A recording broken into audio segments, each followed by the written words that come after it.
Risk and reward ratio ni dia refer kepada berapa banyak you ambil resiko and berapa banyak reward yang you mungkin boleh dapat. Contoh, you risk kan tadi berapa? 5% kan? Which is $5. Kalau let's say you ambil 1:1, you risk kan $5 untuk hasilkan $5 juga. Ini 1:1. Let's say kalau you ambil 1:2, you resikokan $5 trade tu untuk you dapatkan lebih kurang $10. Ini ialah 1:2. Let's say 1:3, maksudnya you riskkan $5 tadi untuk nak buat $15.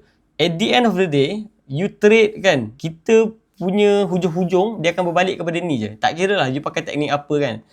Hujung-hujung dia akan balik kepada ni je. Orang akan tanya, let's say kalau you sembang dengan professional trader kan, dia akan tanya ni je. Oh, you trade pakai strategi apa? You cakap saya trade pakai strategi ABC, saya trade pakai strategi FMC contoh. Nanti dia akan tanya, oh berapa you punya win rate? So win rate biasanya dalam bentuk percentage. Daripada 10 kali trade ataupun daripada 100 kali trade, berapa banyak kali you win?